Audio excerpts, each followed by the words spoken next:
Estamos conversando con Éric Laurent, gran psicoanalista francés, por la televisión pública. Éric, cambiaron, supongo, mucho o un poco las patologías de Freud a nuestros días. Hoy, por ejemplo, en Buenos Aires el psicoanálisis lacaniano es el psicoanálisis que más fuerza tiene. Hay nuevas patologías. ¿Qué tiene que decir el psicoanálisis lacaniano sobre esas nuevas patologías? Hay, sin ninguna duda, nuevas patologías, porque uno no se enferma de la misma manera, no se enloquece de la misma manera, según la cultura en que está. Pero este aspecto cultural se podría describir a este nivel, pero hay más bien, más profundamente aún, no hay la misma patología con el avance de la ciencia como tal. Y lo que hemos dicho sobre la relación del cuerpo como tal, su articulación con las ciencias, las nuevas exigencias que pesan, hacen manera de romper con estas exigencias. Por ejemplo, la idea de que cuando era la época del conflicto de ideales, de lealtades, teníamos un cierto tipo de neurosis de conflicto.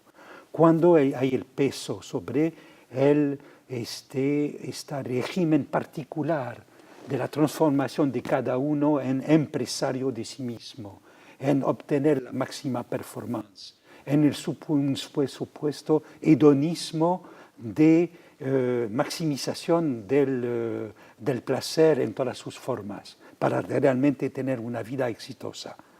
Todo esto en un momento dado, produce lo que un sociólogo llamó el cansancio de sí mismo. Produce un efecto más bien depresivo.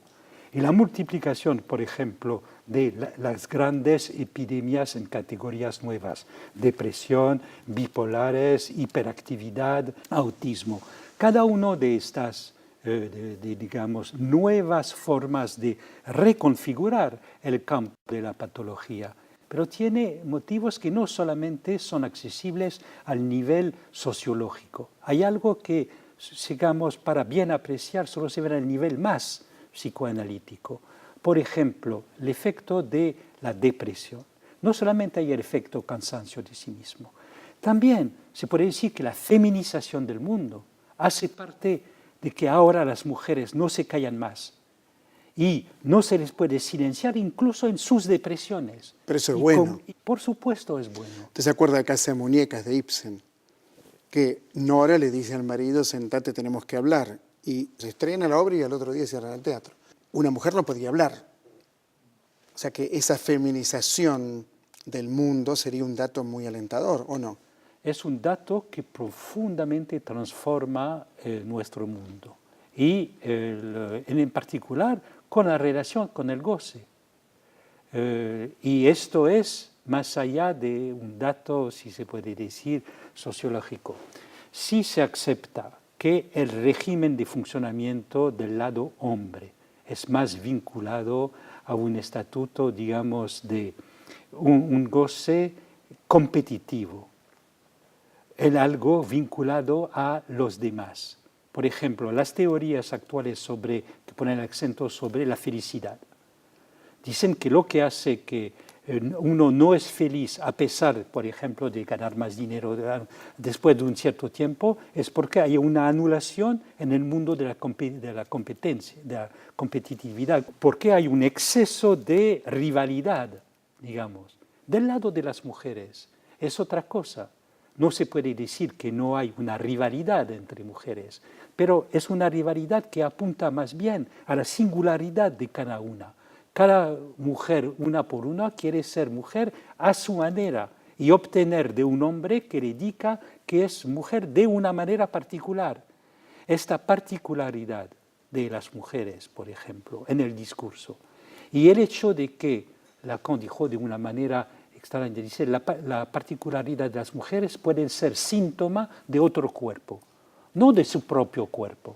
No solamente del viejo régimen de la histeria que tenía sus síntomas en el cuerpo, pero síntomas del otro cuerpo, por ejemplo, cuerpo del hombre. Y esta disposición, digamos, irrumpe en el mundo, por ejemplo, de la maximización de los poderes del cuerpo de un hombre que se ve como en esta exigencia.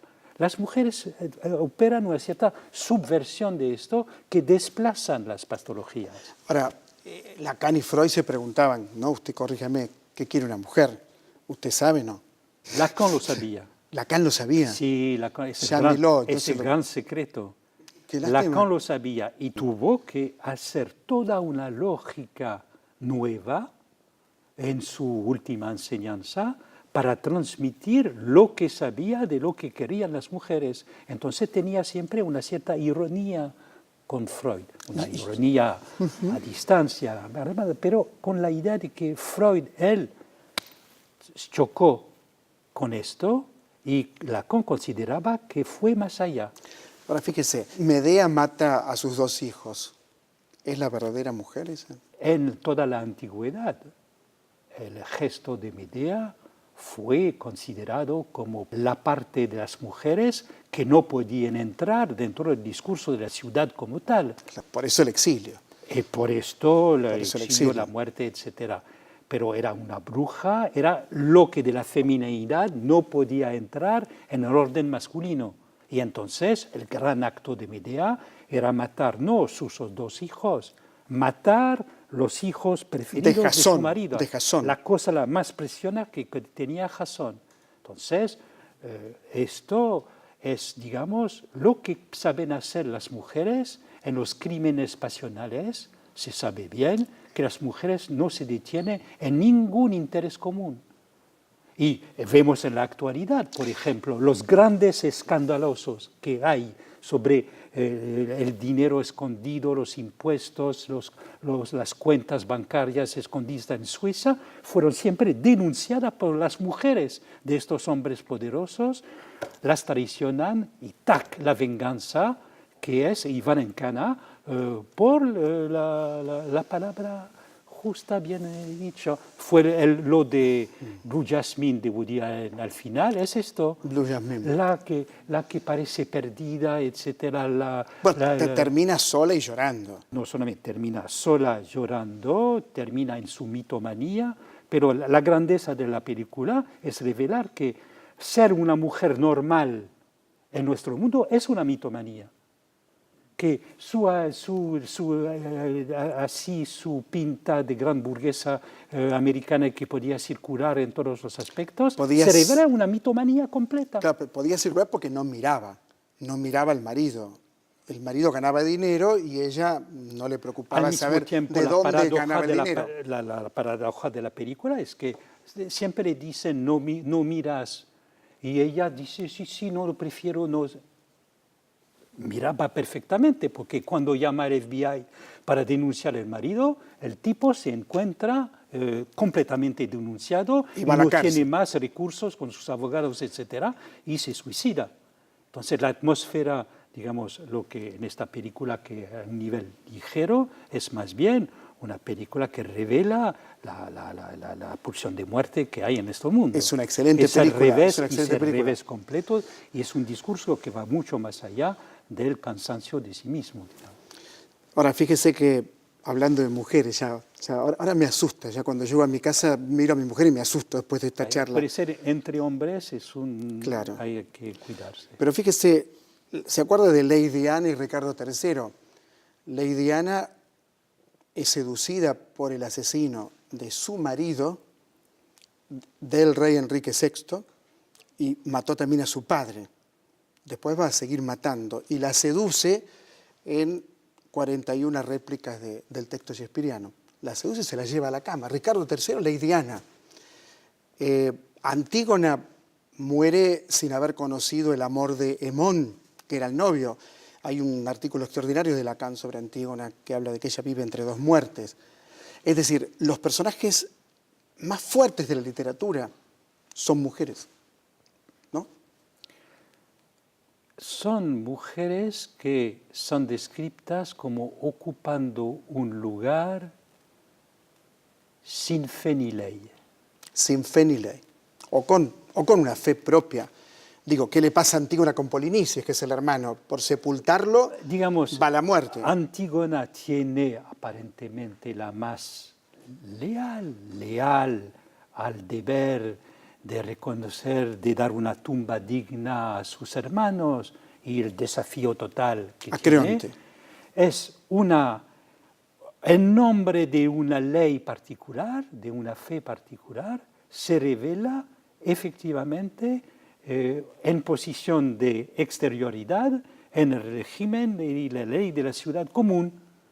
Es un sin fe ni ley común, si se puede decir. Y en Shakespeare es más del orden del sin fe ni ley. O la madre de Hamlet, que efectivamente se acuesta con el asesino Del marido. del marido, Y del padre. se de Hamlet. revela con sin fe ni ley. Estas figuras podrían ser descritas como negativo. Por ejemplo, cuando las feministas se quejaron de que no había en las mujeres la misma sororidad que tenía la hermandad de los hombres y que era difícil organizar un partido de las mujeres, etc. Pero de esto se puede hacer precisamente la particularidad positiva. Es que Lacan resumió en dice, las mujeres tienen sus locuras, pero no son locas del todo. No quieren ser como todo el mundo. Siempre me pregunté, a lo mejor usted me ayuda a pensar, ¿por qué Hamlet enloquece a Ofelia? ¿Por qué la enloquece a Ofelia? ¿Por qué? Es un gran enigma. Un gran enigma, exacto. Es un gran enigma porque Ofelia, que era realmente esta víctima tierna, fascinante, el romanticismo fue fascinado. Delacroix hizo un cuadro sobre ella muriendo en el arroyo, en el río. que es magnífico y da la fascinación de la época a redescubrir Hamlet en el siglo XIX, el enigma de cómo la encarnación de la ternura y de la posición femenina en todas sus virtudes, cómo Hamlet puede sacrificarla. La respuesta es porque Hamlet no tenía acceso a su deseo. Y como el misterio de no tener acceso a su deseo, el objeto que para él también era lo más precioso, con un revés de Medea, lo que era lo más precioso por él era inaccesible. Y como inaccesible tenía que morir para después que él pueda juntarse con ella en la muerte. En un circuito particular de recuperación de su deseo en el momento en el cual puede subjectivizar su muerte. Pero una muerte que le permite hacer lo que tiene que hacer, es decir, matar al asesino y algunas otras, pero sin que pase por la voluntad del padre. La gran demostración que Lacan hace es un seminario sobre Hamlet. Es que mientras que Freud pensaba a Hamlet como una variante del Édipo, una variante del mundo de la prohibición y del régimen del Edipo, Lacan trata de pensar a Hamlet como precisamente él que quiere pasarse del padre y quiere tener lo que tiene que dar, pero llevándose de encima toda voluntad paternal. Y solo pasa en este extremo del momento final de estas muertes en la cena. Sí, que lo mata el padre muerto, ya está muerto el padre. Y además no quiere vengarlo, ¿no? Me parece que no quiere vengarlo, él pospone la acción todo el tiempo. No quiere vengarlo, es el gran misterio de por qué tenemos, digamos, muchos libros enteras que tratan de responder a esto. Entonces, no solamente podamos añadir la nuestra. O en la onda que muestra Lacan, es que el gran secreto de Hamlet es que quería efectivamente separarse del padre. Entonces, ¿qué es? Que la muerte del padre no es solamente hacer morir el padre, es hacer morir la voluntad del padre. Y esto es más difícil. Éric Lorán, un placer como siempre conversar con usted. Muchas gracias. Gracias. Muchas gracias. Éric Lorán, en otra trama, días pasados estuvo Toni Negri, el gran pensador italiano. y me habló muy bien de Éric Laurent, recuerdo eso perfectamente, y hoy tenemos a Éric Laurent aquí. Esto es Otra Trama por la televisión pública y enseguida regresamos.